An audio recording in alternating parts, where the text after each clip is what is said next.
Hello दोस्तों, नमस्कार। मैं हूं मनोज शर्मा। आप देख रहे हो हमारा YouTube channel Manoj Sharma 7M। अगर आप इस चैनल पर पहली बार आए हैं तो आपसे रिक्वेस्ट है कि आप इस चैनल को सब्सक्राइब कर लें। तो आज के इस वीडियो का टॉपिक है कि आपको नौकरी करना चाहिए कि बिजनेस। नौकरी मतलब 20-25 हजार रुपए की नौकरी करना चाहिए या छोटा मोटा धंधा। जैसा कि आप जानते हो कि नौकरी करना और धंधा करना दोनों अलग है। धंधे को आज अपन धंधे की भाषा में नहीं बोलेंगे, बिजनेस बोलेंगे। अगर आपके पास थोड़ा बहुत फंड है तो आप ना डायरेक्ट बिजनेस करें। 20-25 हजार की नौकरी में कुछ नहीं है। अगर आपको लग रहा है कि मेरे पास 2-3 लाख रुपए लगाने का बजट नहीं है तो आप नौकरी करो, कुछ दिन के लिए नौकरी करो। पर नौकरी कौन सी करो? जिसमें ना मार्केटिंग वाली नौकरी हो। देखो, मार्केटिंग वाली नौकरी आपको शुरू शुरू में ऐसा लगेगा कि मेरे को ना टारगेट मिलेंगे, मैं नहीं कर पाऊंगा। टारगेट वाली नौकरी है ना, आपको बहुत कुछ सिखा के जाएगी। क्योंकि आप कभी भी बिजनेस पे शिफ्ट होते हो तो आपको है ना मार्केटिंग आना चाहिए। प्रोडक्ट कितना भी घटिया हो, बेचना आना चाहिए। तो वो वहां पर है ना सेल्स की नौकरी में ही ज्यादा ठीक है। सेल्स सबसे पहले, अगर आप नौकरी भी कर रहे हो ना तो सेल्स की करो।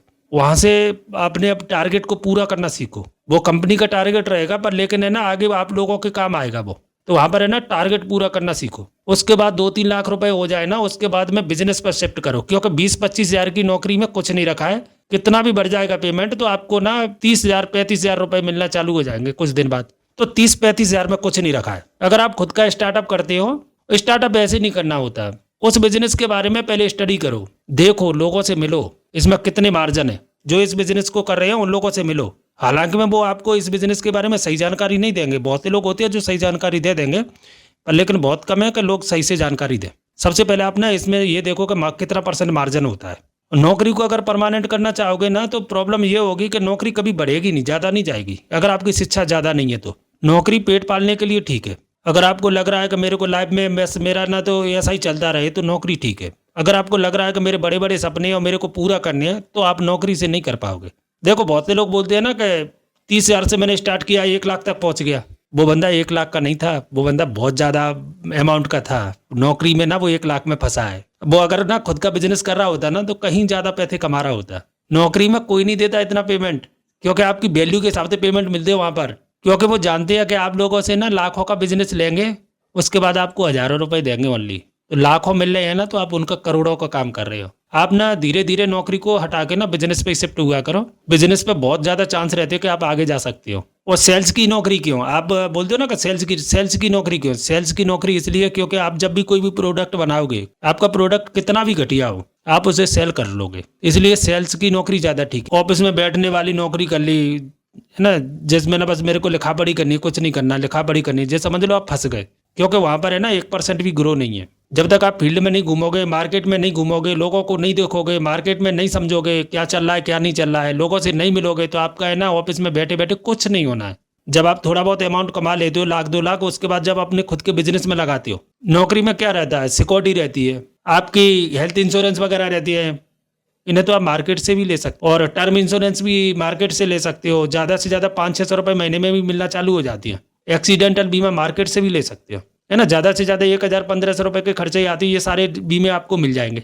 पर आप करो बिजनेस, फिर आपको इतनी चिंता भी नहीं है कि नहीं साहब कि मेरा कुछ भी हो जाएगा। सारी चीज़ें आप कवर, टर्म इंश्योरेंस लेके रखे हो आप, है ना, हेल्थ वाला बीमा लेके रखे हो आप। हेल्थ बीमा की तो इतनी ज़्यादा ज़रूरत भी नहीं है क्योंकि आयुष्मान कार्ड भी है, उससे भी काम चला सकते हो आप। पर टर्म इंश्योरेंस बहुत ज़रूरी है। टर्म इंश्योरेंस और एक्सीडेंटल बीमा ये बहुत ज़रूरी है। जैसे आप पहले नौकरी करते थे ना तो वहाँ पर है ना टारगेट सेट करते थे आपकी कंपनी वाले के, इतना आपको करके देना, इतना का आपको करके देना है। इसी प्रकार से जब आप अपना खुद का बिजनेस करते हो ना तो वही टारगेट बना के चलना है आपको कि उन्होंने आपसे 1 महीने में कितना काम करवाया, उसके अगले महीने में आपको कितना % और बढ़ा के दिया था वर्क, तीसरे महीने में कितना बढ़ाया, छठे महीने में कितना बढ़ाया, जब आपने 1 साल कंप्लीट किया तो वर्कलोड आपके पास कितना था। ये टारगेट उन लोगों ने जब सेट करके दिए, उनको आपने फुलफिल किया। आप खुद के लिए भी वही टारगेट बनाओ। जैसे ना उन्होंने 1 महीने में आपको टारगेट दिया 20, अगले महीने में उन्होंने 22 दिया, तो आप यहाँ पर भी ऐसे ही बनाओ कि इस महीने 20, अगले महीने 22 और छठवें महीने में 25-30 जितने भी दिए थे उसी हिसाब से बनाओ। क्योंकि उनसे ज़्यादा आप नहीं समझते हो बिजनेस के बारे में।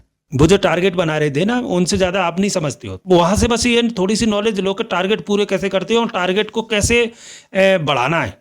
क्योंकि भाई एक एम्प्लॉई आज अगर ज्वाइनिंग किया है तो उसको ना वो जानते हैं कि आज इस एम्प्लॉय से मेरे को 20 काम करवाने हैं, अगली बार में ना 25 काम करवाने हैं, अगले महीने में मेरे को 28 काम करवाने हैं। मतलब थोड़े थोड़े से बढ़ाना। उन्होंने 1 साल में कितना आगे बढ़ाया आपको, यही बस वहां से सीख के ना सीधा अपने बिजनेस पे लग जाना है। जो उन्होंने बताया कि 1 महीने में 20 काम, दूसरे महीने में 22 काम, तीसरे महीने में 25 काम, ऐसे धीरे धीरे अपने बिजनेस को बढ़ाना है। बिल्कुल एकदम फ्रेश माइंड से। देखो आप भी जानते हो कि आज की डेट में ना करना बहुत जरूरी है। देखो करने का कीड़ा उन लोगों को ही काटता है जिनके पास पैतृक नहीं है। पैतृक मतलब पैतृक संपत्ति नहीं है, या उनके पास ना एक साथ इकट्ठी पूंजी नहीं है, उनको ही सबसे ज्यादा कीड़ा काटता है करने का। वो लोग करने कहीं नहीं आते जिनके पास थोड़ी बहुत पैतृक है, बाप दादा नौकरी कर रहे हैं, वो कहीं नहीं आते। तो इसलिए ना अपने अंदर जोश रखो। कहावत में बोलते हैं ना, अगर किसी को बर्बाद करना है तो उसके हिस्से में बस 2 एकड़ जमीन दे दो। वो बस जमीन में जब तक काम करेगा, जब तक वो जमीन है या तो भाई बर्बाद कर देगी या फिर वो खुद बिक जाएगी। क्योंकि आप भी जानते हो 2-3-4 एकड़ में क्या होता है आजकल, 1 साल के खर्चे निकाल पाएगी। एक और बात, बिजनेस को कभी भी ना पार्टनरी में स्टार्ट नहीं करना। अब आपके ऊपर डिपेंड है आपको पार्टनरी में करना है कि नहीं करना है, पर पार्टनरी में स्टार्ट बिजनेस बिल्कुल भी नहीं करना।